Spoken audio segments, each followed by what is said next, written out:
What up, everybody? We're gonna put it. Let me comment. Who is first? Oh my gosh, I hate phones. There we go. We're gonna try this. Oh, post. Yeah, that's the first time I ever did it properly. Hold on, ladies and gentlemen. I hope you guys are having a great day. My day's off to a great start. Excuse me. We're gonna pin that comment. Holy, look at that. That was the first time I ever did it properly. Everybody, what's going on? Today is a terrific Tuesday. I hope all of you guys are having a great time. We got a great show. I'm excited. We're going to have some fun today. We have the legend, Sue Bird, on here. We got a lot of tough questions for her. I'm excited. I'm excited about her show. Where is she at? Let's see if she's in the building. You know, this is my favorite part of the day. We're going to go live with the legend. Let's go. Uh-oh, we're waiting for the bird. What's up? You did it. This is always, I did it. It's the most stressful part. It is the most stressful part. I'm glad you understand that. It's hard. It's tough. It is. They've been telling me Everyone like, thinks you're an idiot, and you're like, no, who knows how to do this? and I feel like an idiot. And it doesn't help that I'm 40 and I'm like trying to, they're like, Richard, you got to write and pin the comment in. Meanwhile, like, it's like looking up at my nose while I'm trying to type. Yeah. But I figured it out. I just put it in the notes first, and then I cut, copy, and paste it. I had somebody on yesterday, and I just had their name wrong the whole time. The whole time. The whole time. How are you doing? I'm good. Good. You know that this is a little bit more difficult because your show, A Touch More, has been a hit. It's everywhere on the internet. It's all over. You and Megan. It is an awesome show. Let me first say congratulations, because I know how hard it is to book the guests. How did this come about? What was the idea? I don't even know. It's like the way it is now was not planned. It just kind of, which is kind of nice about it. It makes it like, kind of genuine. We just started, I don't know. We're like, let's go on IG Live, drink a little wine, see what happens. And you know how that goes. Yeah, I love it. We have a show. You got a show. And all of a sudden it's great. Who has been, again, you guys have had like high level guests. Like I've been fortunate to have like entertainers. You guys have politicians on. What? You're on the short list. Oh, wow. Okay. Well, I just want to know like how, like when you guys are doing the prep and you guys are sitting there figuring out who is your favorite guest and what conversation did you guys start that you were like, wow, how did that get there? Yeah. Well, definitely Diana, just because, I mean, the show started out as 45 minutes. Yeah. And then it kind of like, all right, we started bringing guests on. We had to go to an hour. Dee came on and we went for 4 hours. It just never stopped. Yeah, literally. That was probably the one where we hit like the most topics. Like stuff just kept coming up. We kept going into it. I think like 3 or 4 of her takes ended up making it on ESPN, ended up making it, on like that's whatever your only outlet. Goal. That's the goal. She's like, I want to own a team. So that obviously one of them. Yeah, so that one, and then Jimmy Butler was another good one. Jimmy Butler. You guys set up Jimmy Butler. That was not in a funny way, in a fun way. Like Jimmy can handle anything. This as an athlete. Like you don't worry about that. But I saw that one of the questions about like coaches, and I was like, Jimmy, like he had me say it though. He was like, which one do you think I would ghost? I was like, all right. And that shows you how good Jimmy is. So we knew with Jimmy, like we knew we could kind of like have fun with it. He would banter back. And truth is, like, we do like a rapid fire. That's kind of like when we get to like get in there. Ooh. And we always try to set it up where it's kind of like towing that line, but knowing who the person is. We never want to put them in a bad spot. Because obviously as an athlete, I'm same for you. Like, I don't want to be like put on the spot making me look stupid. So we just try to like toe that line and have fun. So speaking of making me look stupid. Perfect. Perfect segue. Yo, your boy Mav, and you are an accomplice in this. You are accomplice. Is this going to be a G32 conversation? No. Okay.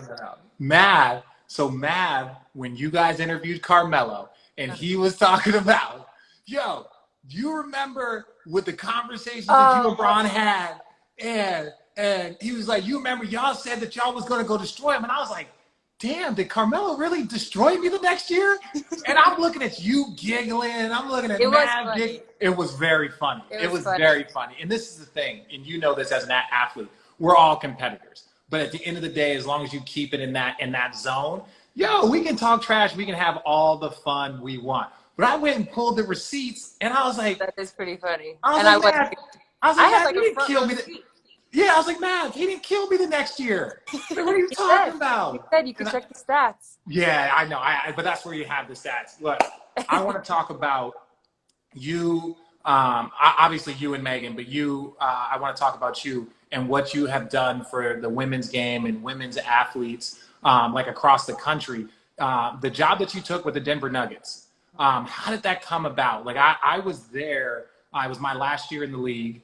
And I was there, and I was really enjoying all those young guys, all the success that they are having now. It was good to work with them and just be around them. How did that job come about? Did you search it out? Did they search you out? Tell me about that. So basically, I think Tim, I mean, you first of all, start off with everybody in Denver, come to find out, like, so cool, so chill, so easy to work with. And I think Tim actually saw me on TV during our WNBA playoffs, which was 2018. So saw us all on TV. He knew I knew Karan Butler. So he was just like, hey, Karan, see if Sue would be interested in having a chat. And I was like, of course. So we got on the phone. Long story short, he was like, why don't you just come to Denver, see if we can, like, make this fit? Because I was kind of open and honest from the start. I was like, I'm still playing. That still has to be the priority for me. But I don't want to turn down, like, this amazing opportunity to, like, you know, pull back the curtain, if you will. And see what it's like, you know, in an NBA front office. So luckily I went out there, met everybody, got along great, and the rest is kind of history. I was able to kind of be in and out of town, right? Like, I went to Denver like once a month for like a week, was in all the meetings and stuff like that when I was there. And, you know, like I said, got to do a little bit of both. So it was fun. Did you enjoy that process? Like, you see Becky Hammon doing a great job, you know, with the Spurs. I love to see, and I've said this, like, in order, you have to have a diverse, not just, you know, African Americans, you know, you need females, you need everyone from different backgrounds, because then everyone can contribute to that melting pot to make it a successful environment. Do you see yourself wanting to go and be a full front office, a GM, a president? Is that what your goals are? You know, I mean, it's like, I don't know. I wish I could give you like one definitive answer. I mean, the good of it, like, for where I am now in my career, I have the opportunity to kind of try some stuff out and see what sticks. But I don't know, like, I like the commentating part. I enjoyed being in the front office. In the front office. I haven't tried coaching yet, so that's still something that maybe you're like, no, don't do it. Don't do it. Don't do it. Don't do it. Could you imagine dealing with yourself? No, I know. It's true. And then that's what stopped me. They're like, could you handle yourself? And I was like, no, I couldn't deal with myself. But no, that's awesome. Like, when I see, you know, again, guys, like, you got to shout out Tim, and he's done such a great job up in Denver. You know, obviously Pop being, you know, really a champion for Becky Hammon. And these are not jobs that are, you guys, like, I was in New York. Becky Hammon was probably one, you know, it was like her and Jason Kidd were the two best, you know, players in New York. Like, you are not one of the best you're not one of the best female basketball players of all time. Like, you're one of the best basketball players of all time. So you see things, you process. So to get people to understand that and really, really embrace you guys contributing and taking over front offices, I'm looking forward to that time. Yeah, no, I agree. It's like, it's basketball minds, right? And a lot of times, I'm sure this is definitely, I've seen it in my own, like, just the different teams I've been on. People can get kind of stuck, you know, and if you have the people around you who kind of have had the same journey, you've seen the same thing, sometimes you just need a different perspective. And I think now for a lot of female basketball players, we'll use Becky. It's a great example. We all have very similar stories. She's played literally around the world, been exposed to so many different styles and different, you know, ways. So now she can kind of bring that outlook to a team, and again, just bring a different set of eyeballs. Okay, I have a question. Like I said, I talked about you being one of the best basketball players of all time, female, male, regardless. Who is the best bird, you or Larry? How many rings does Larry have? I think he has more. He's got 3. Oh, he's got 3? Yeah. 1 gold medal, lost in the national final. He's probably got me in MVPs because I have none. Well, that's the start. Well, Yes. let me put it this way. When I was like kindergarten, you used to have to like tell stories to the teacher, you know, like, and they would type it out for you. And I came home one day and I handed it to my mom, and it was like a story about how Larry Bird was my uncle. All I would do was tell people he was my uncle. So, you know, if we keep it in the family, he can be better than me. It's fine. Yeah, that's actually a pretty simple. It's like, no, it's like, look, he's one of the greatest. I'm one of the greatest. We're both named Bird. There's probably some correlation there. I don't know if you've done Ancestry.com. You guys might be cousins somewhere. Stephanie Dawson came on here and she was talking about Geno and some of the stories, and she was hilarious. Yeah. Like every time I get a Connecticut player on here, I want to know a Geno story. Is there a story that you have not told or shared? Because she got into it. She basically said that he pulled out a piece of paper, stopped practice, put it on the ground, told her to jump over it, and then was like, "This is the individual that you guys let get a rebound." And she was just pretty much an asshole. Pretty much an asshole the whole time. Yeah, you don't really love him when you're there. That's funny because when I was there, we had a post player, Asia Jones. She's in my class, and for her it was something about she couldn't jump higher than the store's phone book. I don't know if you've ever been to the campus. Small. Store's not like the biggest place. Yeah. More cows than people, to be honest. But yeah, he's got a little bit of asshole in him. The one that doesn't get told much is my freshman year. We had like a really like crazy up and down season. My class, obviously, like I just said, freshmen, like supposed to be honest, we were kind of sort of like a Fab Five, if you will. Yeah. Yeah. I remember the crew. Five where it was like legit. Yeah. So we were kind of the young guns coming in. So the team, I don't know, it was rocky. You know, like it was a lot of that. Yeah. A lot of injuries. He had a full-on meltdown on practice. Full-on meltdown. And he literally left the gym, went under the bleachers and wouldn't come out. And it took, literally wouldn't come out. And everyone was like, kind of, you know, like obviously as freshmen, we weren't going to do we weren't doing anything. No. And kind of like, finally it took Nikisha Sales, who had graduated, just there to practice with us, and she went in and finally got him to come out. He was just, I can't take it. Yeah, he's a little dramatic. Sometimes it's funny. Sometimes. Well, he's on Instagram. He's on Instagram now. Are you worried about that? Because I feel like his first post was you and Diana. Yeah. Yeah. So he's trying to do these kind of like what we're doing right now. He's just trying to bring people on, chat. So he like at first didn't understand how to flip the camera. Forget bringing someone in on the live. He still doesn't get that. It's now been like a couple weeks. He still doesn't get it. The only thing I'm worried about is like, I don't know, him going live by accident at a bad time or something. Yeah, we all know those stories. Okay, so just like your show, we have a game. It's real quick hitting. Okay. We're going to go back and forth. I just want to ask you these questions. If you don't like the questions, I did not create them. If you love the questions, I created it. Okay? Right? So that's how it goes, right? So, Ludacris or Nelly? Make it better. Ludacris? Yeah. Okay. Diana or Maya Moore? Ooh, Diana. Okay. Geno shade or Greg Popovich shade? What is this like? What's the worst? Okay, so you've experienced Geno. I think you've probably heard stories about Pop. Like which one? Do I not want to feel? I don't want to feel Pops. You don't want to feel Pops. You can handle Geno. Let me say this from being on the bad end of Pop's stuff. You don't. It's not enjoyable. Okay. Like it's not enjoyable. Damian Lillard's rap skills or Kobe Bryant's rap skills? Dame. Okay. Cheryl Swoops or Cynthia Cooper? Man, Cheryl, because I played with her, so she gets the nod. But one time Cynthia Cooper retired and then came back. She did like a Michael Jordan, but only for like a couple games, then she got hurt, sadly. So I actually got to play against her in that comeback. Yeah. And everyone was like, hey, she's one of the greatest one-on-one players. I was like, she's like 40-something. Like, I'll be fine. I was like 23. Not fine. Literally, every time she caught it, pew, I was like, what? She had that like shifty thing happening. Same thing happened like my rookie years when MJ came back. And I'm like, he's 40. I know he's MJ, but he's 40. Then he scored 40 on us. He literally had 40 points. Okay, good. All right. Michael Jordan, acting skills in Space Jam are LeBron James in Trainwreck. Trainwreck. He was really good. He was really good. I don't even like the guy, but he was. Line. Yeah.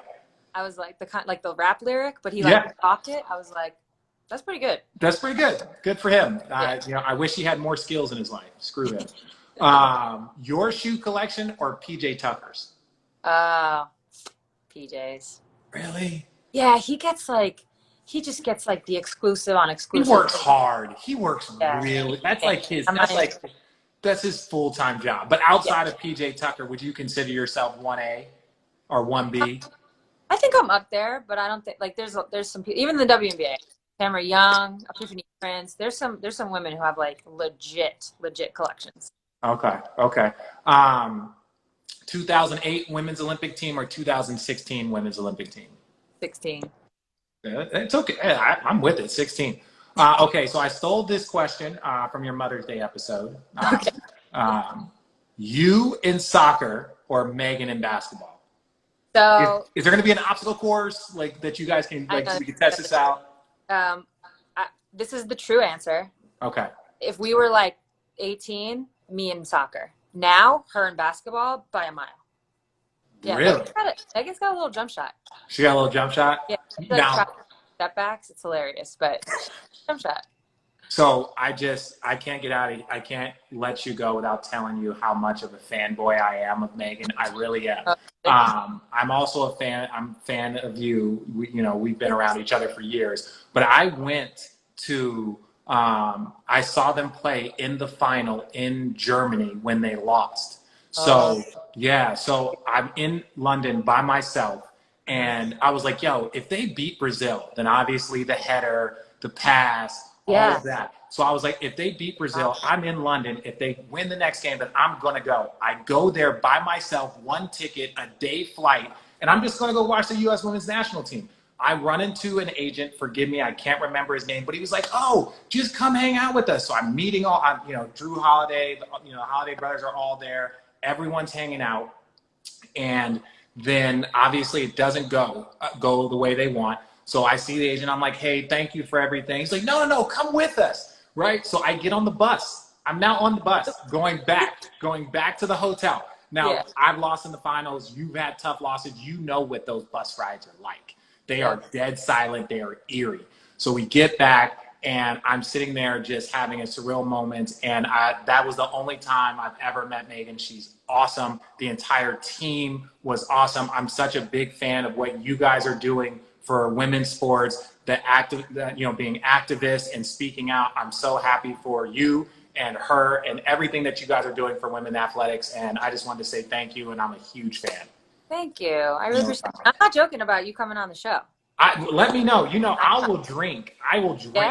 And I will say anything. So I already have questions. I'm like, were you there? Yeah. Stefan verbally attacked LeBron and Melo. I was there when he had a moment. Me and him had a moment about him and Larry Brown having a moment. So Larry Brown famously used to stop practice every other play. It was the worst. That's why we had 9 guys from our qualifier say, no, I'm not going to the Olympics. I'm not doing it. So Stephon Marbury, who, we're cool now, but at the time, him and Steph did not get along. So we're walking back and we're about to set up our defense. And I go, just Steph, just agree with the man so we can keep going. Yeah. Right. On. And so just as a team, like, hey, it's us versus coaches, players versus coaches, players versus, the world. That's how we do it. So I'm like, Steph, just agree with them so we can move on. So we were saying this walking by each other. Then Steph gets to the top of the key after Larry goes on his rant for 5 minutes and we're all dry.